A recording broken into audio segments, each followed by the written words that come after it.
Okay. Hi, everyone. As I said, I'm Amber Westbrook with the South Carolina Arts Commission Grants team.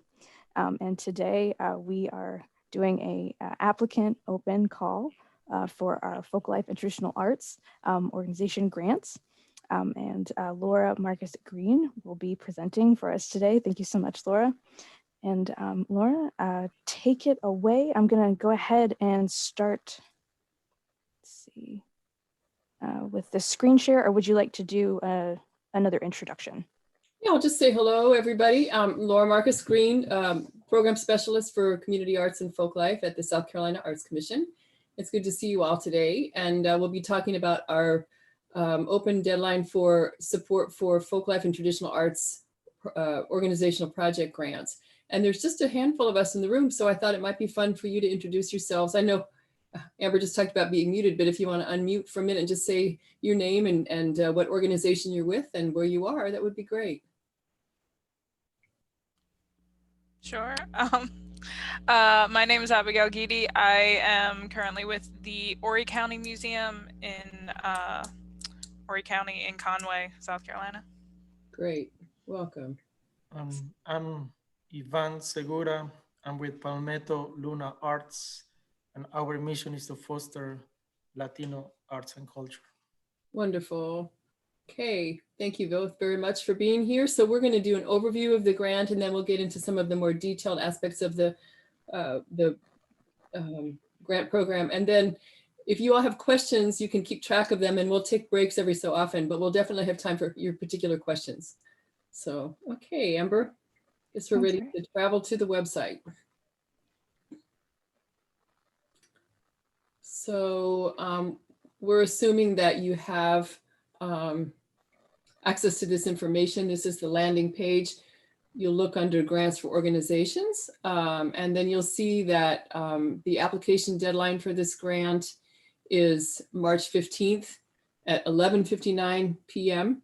And eligibility, if you have if you're a nonprofit, part of a college, university, or unit of government. I'd also like to just point out that if you're not any of these entities and you need to work through a fiscal agent, you're also eligible to work through a fiscal agent who is a nonprofit, college, university, or unit of government. So that's something to keep in mind. The grant period, so the deadline is in mid-March, and the start date of your project would be July of 2021, and it could run through June of 2022. That being said, it could happen anytime between those two dates. And the funding amount is for $6,000, up to $6,000. You can certainly ask for less. And that is with a 1-to-1 match. So that means that if you do ask us for the full $6,000, then we ask that you also have $6,000 in hand. Now, that being said, up to 50% of the match could be what we call in kind. So it might be cash. It might be you have a grant from someplace else, or local business is donating to your project. But cash could also mean something for which there's a direct outlay of cash by your organization. For example, staff salary and that kind of thing. Amber, do you want to add anything to that the match requirement? No, I think that sounds perfect. It is dollar for dollar. Mm-hmm. Every dollar we put in, you match with the dollar. I think you hit all the points. If you do have any questions about that, we're happy to pause as we go into the budget form, because we will touch on that today. Mm-hmm. Okay, Amber, you want to scoot back up to the purpose. So I think it's helpful to go over this because folk and traditional arts is a slightly different category than our other categories. And so just want to point out that they are expressions of shared identity that are learned as part of the cultural life of a particular group. Now, this shared identity might be rooted in family, geography, tribe or culture, occupation, spiritual traditions, ethnicity, among others.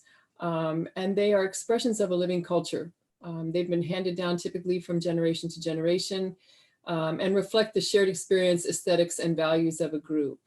And that being said, this is the idea of being rooted in a cultural community is really one of the most important things that distinguishes folk and traditional arts from other categories. And so even while folk and traditional arts are rooted in usually a deep history, with deep cultural roots, we also embrace a definition of folk and traditional arts as being dynamic. We realize that they change in the hands of individual practitioners and in new generations. So we don't feel like they're frozen in time, but just something to bear in mind. And examples might be things like gospel singing or blues music, Native American basketry or pottery, ballet folklorico, Dia de los Muertos traditions, bluegrass banjo, Appalachian traditions, quilting, and so on. And when we talk about occupational traditions, we're talking about traditional knowledge that is part of doing a job, like blacksmithing, horseshoeing, boat building, saddle making, these kinds of things is another area that we talk about. And another really important thing to think about with folk and traditional arts is that it's the community itself of practitioners that defines what the quality is. So in other words, what makes a good quilt, what makes a good blues song, that's determined by the cultural community, not by us. So it's important to remember that when we're talking about folk and traditional arts. And I think I want to also just mention at this time that in the folk and traditional arts category, we also have another grant open right now. And I'm just going to mention this for your information. It's the Traditional Arts Apprenticeship Initiative. This is a grant for one-on-one apprenticeship for a mentor, a master artist, to work with an apprentice for the better part of a year. And this is an unusual category because we actually work on the application with you. So the deadline for this grant is actually February 18th, but what happens is that applicants let me know that they're interested. They let me know what the art form is, who the mentor is, who the apprentice is, and then when we determine eligibility, I will actually interview them and help them prepare the application. But it's just a good thing to know about because some art forms are really best nurtured one-on-one in this way, and it's a very traditional way of passing knowledge from generation to generation or within a cultural community. So I wanted you to know about that, that category as well in folk and traditional arts. Okay, Amber, I think we can move along. So I think we discussed eligibility as being a nonprofit or a unit of government. There are a few restrictions. You're only able to submit one folk and traditional arts project application per year. And if you're working out of a college or university, only one application may be submitted from each department. Also special this year for the time that we're living in is that any activities carried on within this grant, we ask that they align with state guidelines concerning COVID-19, which include things like masking, social distancing, and we have a great resource of information, great resource information about COVID in South Carolina. I also want to speak to the fact that we understand, we were just remembering a year ago at this time that COVID was new and we had no idea what we could expect a year from now, or even in July, which is the start date of this grant category. And I think that's still the case. We're a year in and we really don't know what to expect. And we understand that a lot of your projects might be things where people interact with one another. You may be proposing special projects that relate to the COVID time, but just we want you to know that we can be flexible as things change because of COVID. Just contact us and let us know if you need to make changes to your project design. And I think you can write the application as if with what you know right now, because none of us know what's going to be happening in July. Let's see. Priority. I believe that those of you who are on the call are first-time applicants. We do have some people who come to this program every year for support. And so when there's a lot of people who have applied, priority goes to those who have not had funding in the past or if it's been a couple of years. And I think as far as the use of funds, you have ideas about what you'd like to ask us for support for. Typically, the presentation of traditional artists through workshops, concerts, festivals, exhibitions, radio programs, recording, lots of different ways that this could play out. You might be proposing to document folk and traditional arts in some way. You also might do some kind of a survey. You might be trying to assess who are the traditional artists in Horry County, or who are the Latino artists in South Carolina or in Richland County. So that kind of thing, that should result in some kind of a public presentation, but that would also be a viable use of these funds. You might want to have funding to help a traditional artist produce or distribute their work. That would be something through recording or exhibition. We've had people come to us to acquire hard to obtain materials, collections of a traditional art form from a museum, for example, that kind of thing. And then also conservation projects such as an apprenticeship, again, that preserves a folk and traditional art, or in a museum conserving and stabilizing a collection of traditional arts. So there's lots of ways that we support a project. I would say some people, you might want to come to us for one big project like a festival. And then again, you might want to come to us for a series of different events within the same funding period. So it may be that you have a series of different events. So it's up to you. You could go either way with that one. And then what we do not fund, though, are modern, what we call modern interpretations of a traditional art. So for example, we would not want to fund like a contemporary painting of a traditional art form. We want to actually support the traditional art form itself, because the deeper purpose of this grant is to support and present and preserve traditional arts across the state of South Carolina. So things that are, historical in dimension only, revivals of traditions that haven't been around for a long time, and recreations of past lifestyles. We're really looking to fund art forms that are dynamic and of the present, that are being practiced right now. So, okay, Amber. We've talked about our deadlines and the funding and the match. So in order to apply, you're going to want to set up an account through our software program called Foundant.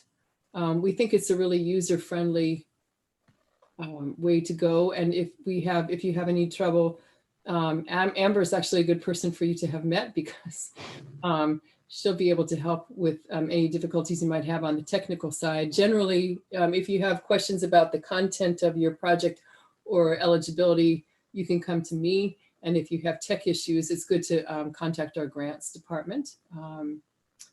We'll always be here. And I know sometimes you'll hear us talk, you'll see like Found It in here. We'll refer to it a lot as the grants portal. It is one and the same. So I think both of you might already have accounts. I know one, I believe Palmetto Luna does. Abigail, I'm not sure if you do, but if you ever need assistance with that, we're happy to help. And we have some video links we can share with how to create that, but it's very easy to use, as Laura said. And the nice thing is that if you would like to just look through the grant application and get a sense of what you'll be asked to do for the grant application, you can go under the Apply Now button and preview the application before you set up an account or a login. So I think maybe we'll pause for a moment and see if anybody has any questions before we go further. Laurel actually has a question here. Okay. Just a moment. Do either of you, Abigail? I do have a question. I'm trying to connect my computer because it's about to die. Uh-oh. Okay, there we go. Now, I do have a couple of questions. When you talk about the funding, are we gonna go see the budget you say later, or can I ask about the 15% cash? Because I remember in the past, it used to be like the other percent can be in-kind contributions, meaning if I'm the project manager of this project, but I'm volunteering my time, that's what we can use. Mm-hmm. And if we have Palmetto Luna donating some of the materials, that could be also. When you say 2 years of previous funding, you mean for this specific grant, or you mean for agencies that are getting funding from the Arts Commission? All right, so these are both excellent questions, Yvonne, thank you. So to answer yes, so I'm gonna answer your second question first. So we're talking about specifically this grant category. Yeah, so yeah, the priority goes to people who have not received folk and traditional arts project grants in the past 2 years. And that's not to say that people don't get them, you know, in consecutive years. It just depends on the pool and how many people are applying and how much money we have available. So that's a great question. And then in terms of the match, so the way it works is you match it dollar for dollar, 1-to-1, and at least 50% must be cash. So for example, the very things that you've talked about, staff time, what we would say is, let's say that you are donating your time to this project, and you have, so you would value your time at, what I would do is value your time at so much per hour and estimate how many hours you're going to be dedicating to this project. And so that comes up in your in-kind, and you'll see, we'll look at the budget sheet together, but you estimate what that would be. Supplies, if people are donating supplies, that's also in-kind. Space is another one. You know, if you would have to pay for the space that you're using to rent, that's often a really good one. If you have volunteers who are working for your event, you would estimate the value of their time, and again, multiply that by the number of hours you think they would be. Does that make sense? Yeah. Yeah. So then, but if you had paid personnel, for example, then you'd still do the same thing. You'd estimate the value of their time, but you could count that as cash match. So anything for which there would be an outlay of cash. And we'll be able to go through, and you'll see the formatting has been streamlined slightly. So within that budget form, but we'll hit that again for sure. Mm-hmm. So just wanted to go over here to when we do have the preview. You go all the way, you want to scroll down to find the Folklife and Traditional Arts right here. And go ahead. You're going to click on another preview button. And so the first page here is very much, you know, sort of from the days of paper would be like a cover sheet. You know, indicating what kind of a nonprofit you are, your contact information. And then I think there are 2 drop-down menus that ask you, you know, the kind of, you know, your category. You would, if you're coming in for this grant, it's folk and traditional arts, and then it might be the type of project. You'll see there's a drop-down menu, and then. So sorry, I did want to just touch on this right here because this might be a little bit different. But this was something that Laurel had brought up before. This was the question in explaining whether or not you do have a fiscal receiver. If you are a nonprofit with a fiscal receiver, how you answer here, it will determine the fiscal receiver section will pop up that you will have to complete. But just to give you an example, in real time, it will pop up here within, and then you'll see the fiscal receiver information. And you'll just complete that section as you need. See for this type. And again, we have added a few more here. So again, like college and university that can receive direct payments. Some do have a central office. And then we do have units of government. So as it's applicable there. Sorry, I just wanted to touch on that, Laura. Yeah, that's really helpful. Thank you. Yeah. You'll be asked to give the contact information for, you know, the primary contact for the project, your DUNS number. And then the project summary is an opportunity for people to see at a glance the dates, the start and end dates of your project. This is where we have the discipline, the drop-down menu for the discipline and the type of activity. And then pick what's most applicable.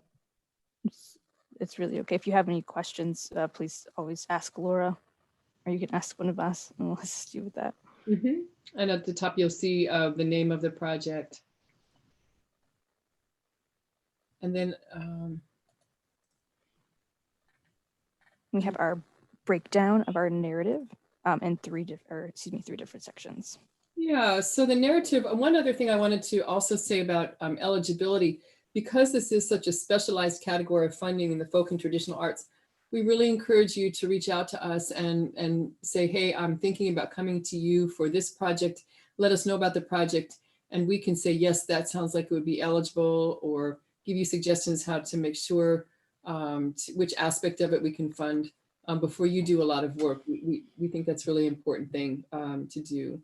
And then also we're happy to look at drafts. So if you want to send me a draft of your, have us take a look at a draft of your application, happy to do that too and give you feedback before the deadline. So, so the narrative is broken down into 3 categories, as you'll see. There's artistry, there's, let's see.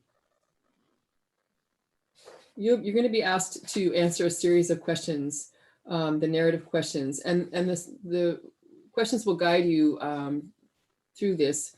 And these really speak to the review criteria. In a minute, we'll talk about the review criteria. In other words, what the panel, the selection committee is looking for in terms of scoring your project.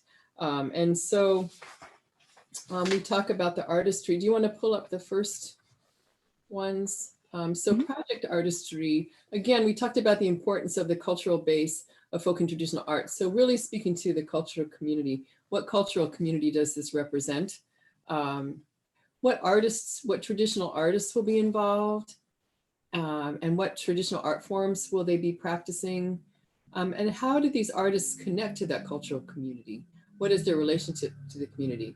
Now, it could be that you're in a situation where you're planning this event and it's March now and your event is next spring or later next fall, and you don't have all of the artists confirmed for your project. If you don't know who the artists will be, if they're not confirmed, let us know what your process will be for determining who they will be.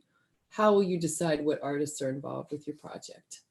So anyway, so this is the artistry section.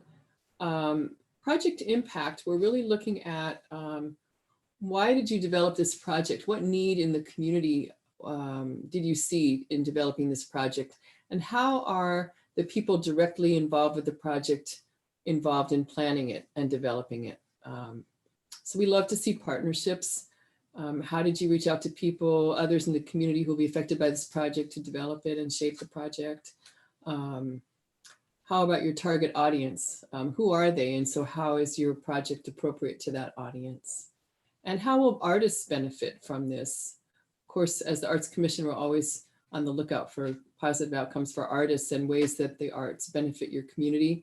And how will you evaluate your project? The first question in this section, I believe, is what are the project objectives? That's the why, and how do you determine the need? So how will you evaluate this project? Will you hand out surveys at an event? Will you talk to people informally? Will you be looking at audience numbers or compositions? What will you be looking at to evaluate your project? And then also, how will you know that you've met the objectives that you set out to accomplish for this project? So these are the impact questions. And then finally, we have project management questions, which are how we look at, how well suited is your organization to carry out this project. So we ask you about the personnel, who will be carrying out this project and what are their qualifications and what experience do they have in folk and traditional arts. And we ask you to give us an actual timeline, project activities, what's going to happen exactly and when will it take place. So that gives us a sense of the real nitty gritty of your project. So just again, the feasibility and the wherewithal of your organization to be able to carry out that work. So, and we're gonna talk about the budget. The best part, everyone loves the budget. The budget. So this is a snapshot of your project and what it's going to take to put on your project.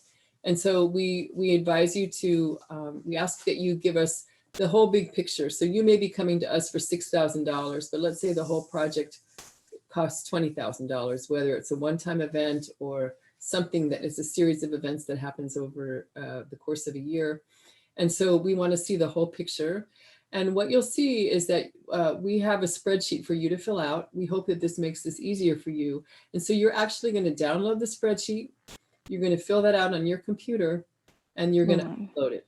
So right here, this information that you see here, these important notes with the maximum request and the match, it's good to, you can work on both and have this pulled up. You can always refer back to this information because you will have to put that into your budget spreadsheet.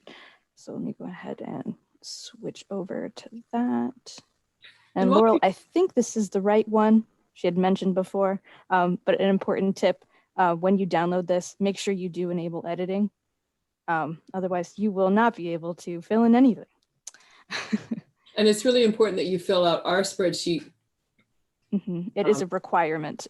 We do ask you fill in, whether that's you have your own budget form, you copy and paste those figures into this, or actually enter them in. If you do copy and paste, sometimes it can mess up formatting. But yes, this is required. We will have to kick it back if we do have a different budget form. Okay. And you'll come up to these instructions.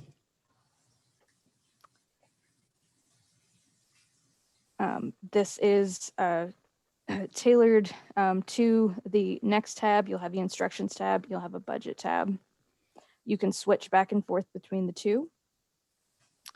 It really does tell you cell by cell, depending on what is needed. It'll give you tips and helpful hints, especially with applicant cash, and what we're looking for as far as income details as well. So we'll hop over here. This is required, your applicant name. Again, this isn't your personal name. This is the organization that will be applying. And then the match, you want to choose the one-to-one for this particular category. And for the maximum request amount for this one, it is $6,000. And trust me, there's no way to break the formatting on this. If you come in, it will tell you like, oh, you can't type there. That's okay. Go ahead. You can type in your descriptive boxes, and then of course the total amounts. Some will calculate for you. So for that one in particular, you'll see that one calculates on your behalf. And so within these expenses, Laura, did you have anything you want to touch on pertaining to expenses? Yeah. So the budget is broken down into expenses and then revenue. And so I just want to draw your attention to what kinds of things are eligible to be supported through this grant. To be salaries and compensation for your staff. Could be professional fees. So if you're hiring artists to perform, to do some kind of artistic activity, to teach. Sometimes, oftentimes we fund artist residencies in schools or other community settings. So that's their fees, or anybody else that you might be hiring, sound equipment, sound people or graphic designers, whatever you're doing. Then you'll see occupancy space, printing, publications, advertising and promotion, office supplies, travel. Let's say you're bringing an artist from out of town and you need to put them up. You need to pay their mileage, or you need to pay their hotel or their per diem. And then something else that we may not have thought of, there's an other category. And then add to other. So so that you can let us know what that is. And that's going to tabulate your expenses for you. And again, remember that this is for the entire project, not just for our $6,000 or however much you ask us for. And then under the in-kind, you will see, so this is Yvonne, where you were talking about in-kind professional services, and you'll see so much per hour, and in-kind goods and materials. Again, you had asked about supplies, that kind of thing. So that's in-kind. And on this project, that could be up to half of your match. And then income, that shows us the cash match. So right off the bat, you'll see $6,000, and then other sources of funding. So that's why it is important to put that maximum request within this box, because it will automatically calculate you for you here based on that number that's put in that box, and then whatever you have put within your expenses.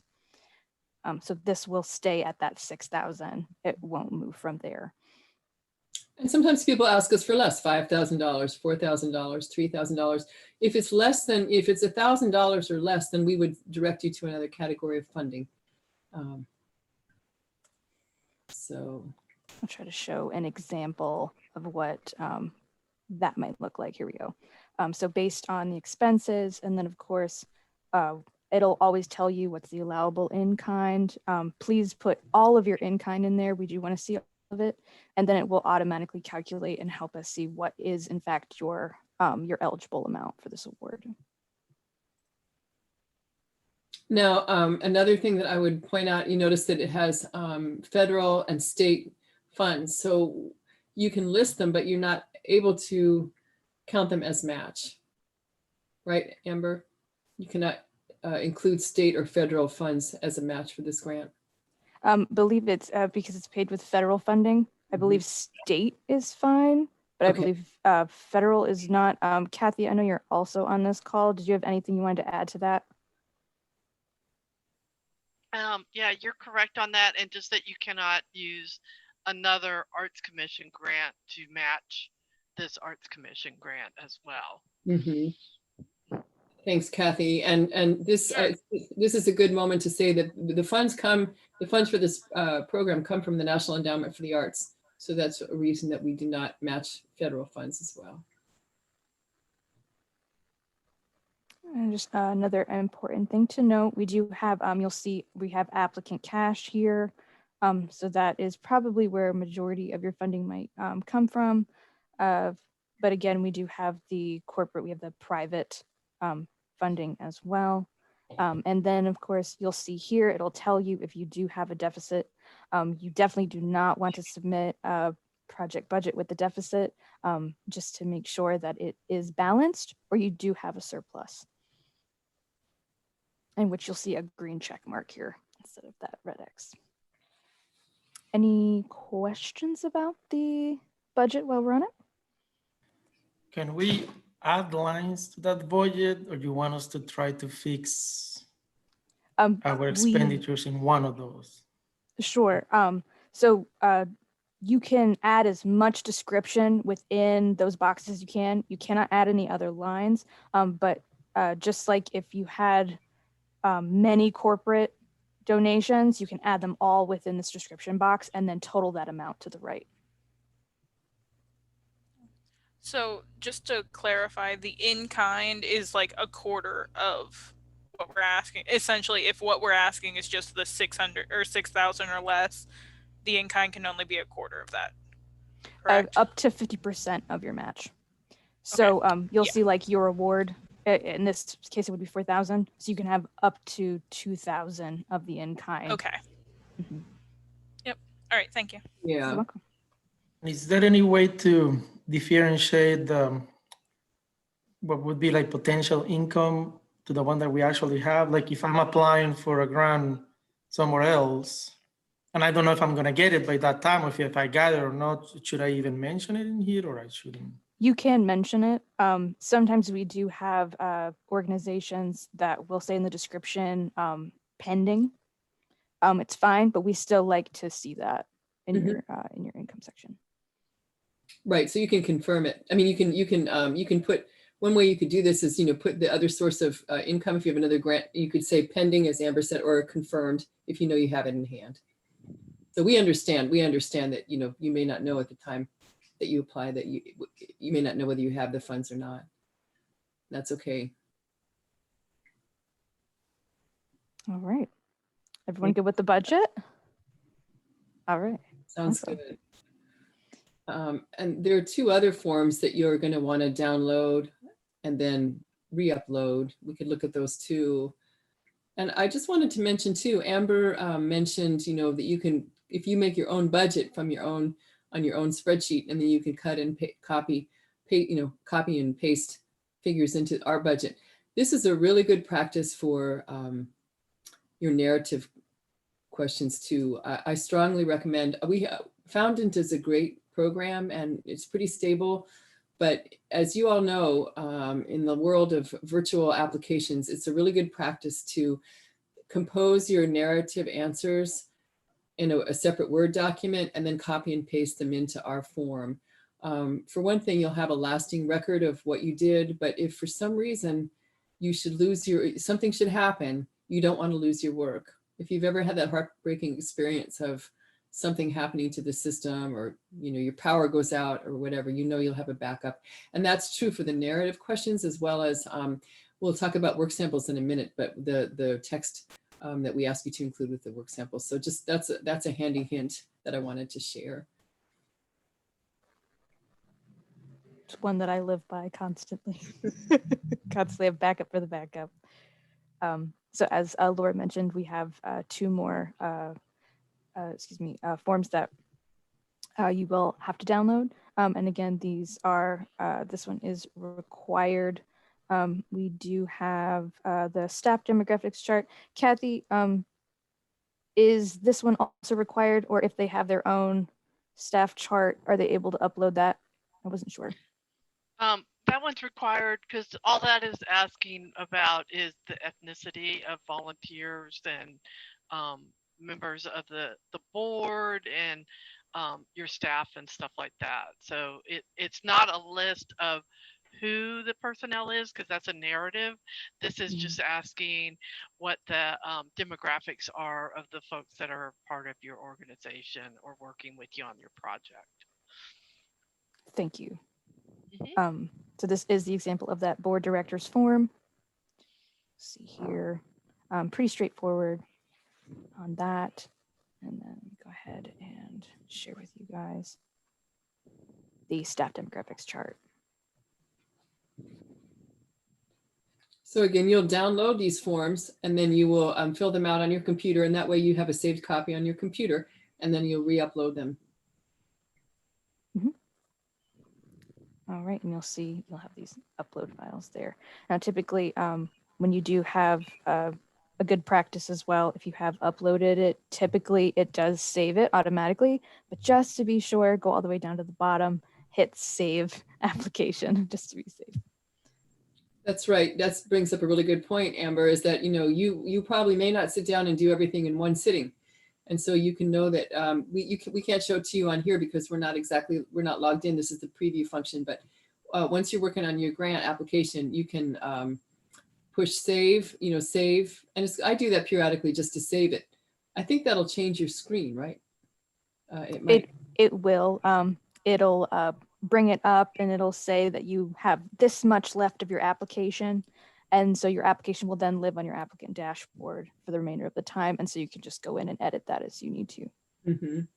So yeah, be careful not to push submit until you're ready. Another hint is that, I don't know if it shows up on the screen, Amber, but once you have finished your application, you have the opportunity to create a PDF of your application and download that onto your computer so that you have a saved copy of your application. That's a really nice thing to be able to do.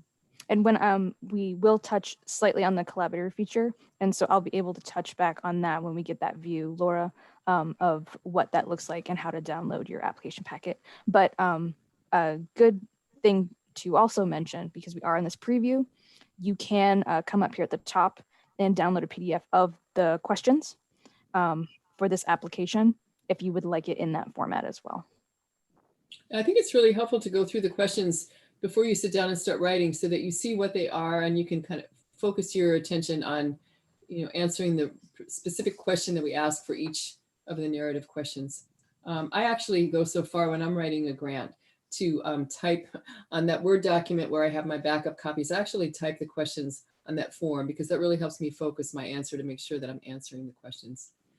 And I'd say over the past 5 years, I'd say that the place that most people lose points on this application is not answering the questions as fully and completely. I think another really nice rule of thumb is to imagine that whoever you're writing this for, which is our panel, imagine that they know nothing about your organization, they know nothing about the art form, so that you really explain it to us in detail.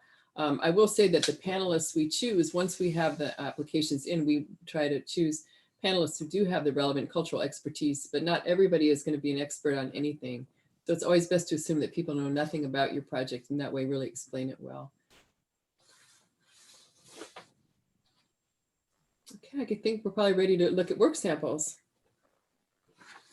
And so work samples are a really important part of your application. This is where we are able to see sort of the heart of your project, the art forms and the artists who are involved. We ask for up to 10 items. An item might be an audio file, it might be a video, it might be photograph, it might be a document like a program from a past, let's say you're proposing a performance or something, a past program. It might be a newspaper article, a website. And it might be a letter of support. You might want to show the community support for your project and ask for a letter of support. And so depending on what your project is, if it's a performing arts project, likely you're going to err on the side of having more video, or if it's music, it's going to be audio. You can have a mix. And so we go into pretty good detail about what kinds of files you're able to upload. Now, you might want to upload a file, for example, a musical file like an MP3 or a photograph like a JPEG.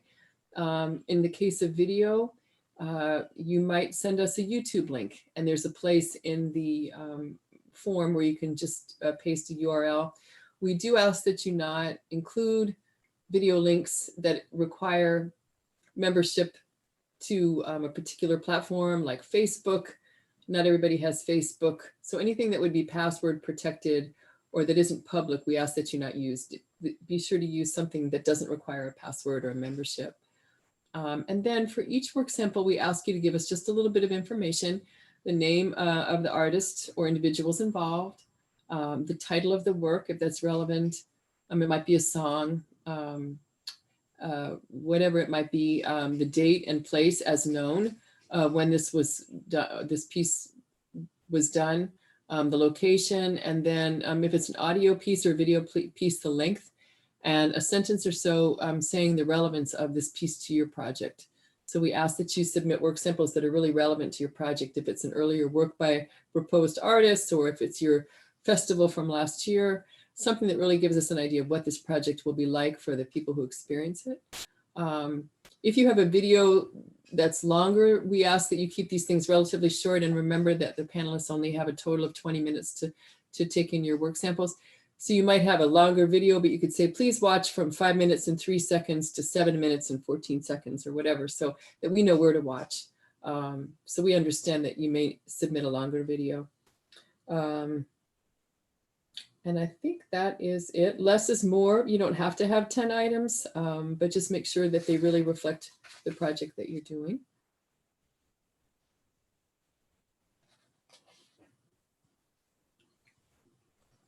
This is just that section, the certification and submitting. This is where we do ask, the COVID-19 certification. You understand that it goes with the guidelines. Everything in this is as accurate as you have it. And one thing I will state, if you do accidentally hit submit while you're working on this, it will not let you submit.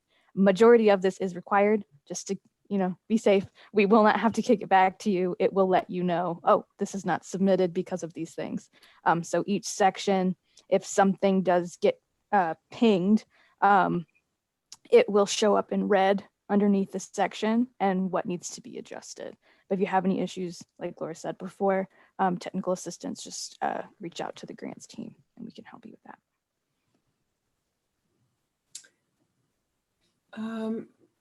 But I'm going to take a quick look at the review criteria.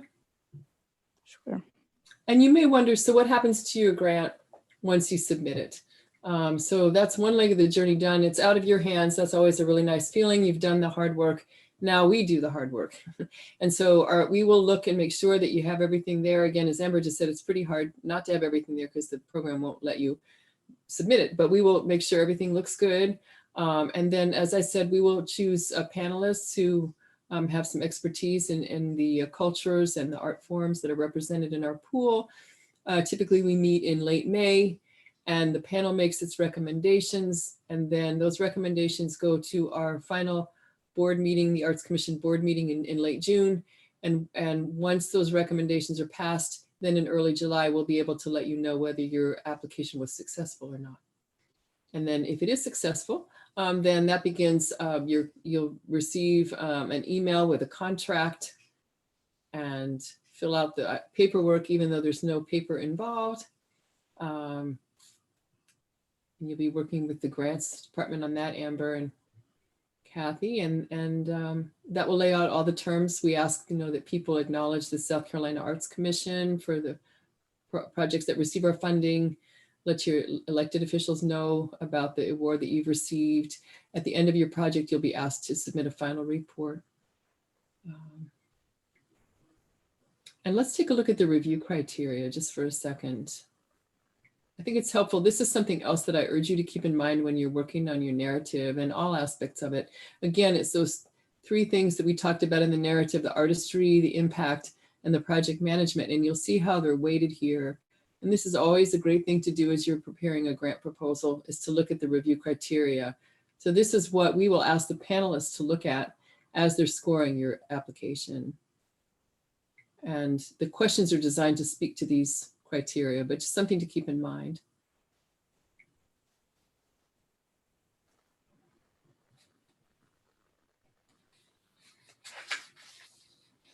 And here's just a little reminder of where to address your questions. Again, you have any content, please contact Laura.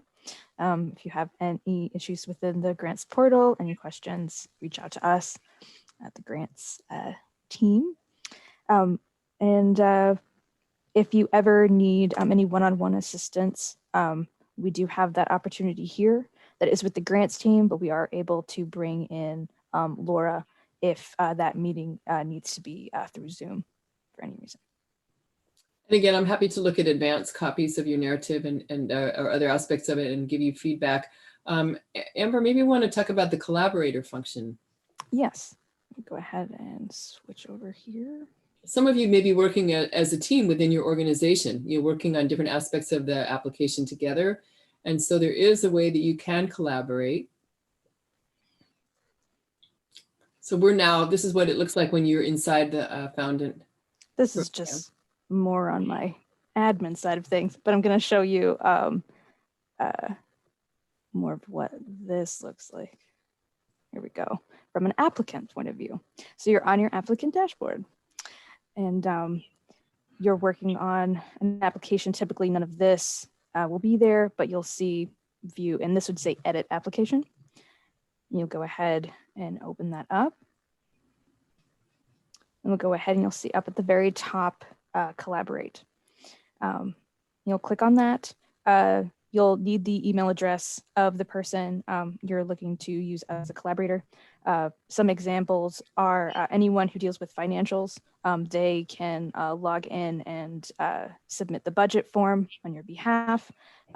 Once you add them in, you can give them different permissions, such as they can view it, they can make edits to your application, they can even do so much as submit the application on the behalf. So you'll put the email address in there and just kind of let them know what you've invited them to. And then they will get emailed a link. That link will bring them to a invitation within, if they have an account, they'll have to log in. If they don't have an account, they'll have to create one, and then they can go ahead and accept that invitation. And then the application would then live on their applicant dashboard. But we do have a video, and I can send that to you, Laura, if you want to send that out to anybody. But we do have that within our grants coaching page if you need a more in-depth walkthrough on the collaborator. And do you have any special recommendations for people who, I know that it's also possible for two people to be logged in at one time on the same application? That is correct. So what we do ask, if you both are working on it at the same time, the last person to save, that's the content that will be in there. So you'll definitely want people to work on it one at a time. That's not to say you can't view it at the same time, but if you are editing and saving, you definitely want one person to edit and save at a time. Because if you don't, you could lose. You'll have lost data. Yeah. And I will say that given the times that we're living in, when we are all working, a lot of us are working remotely, and you may be, working with someone who's in another location. So that makes this really nice. This feature is really nice to be able to work together on something, even though you're not in the same room. But we just want you to be careful. And again, another reason to save and back up all of your work. Do you want to show them, Amber, where they can download Sure. the PDF?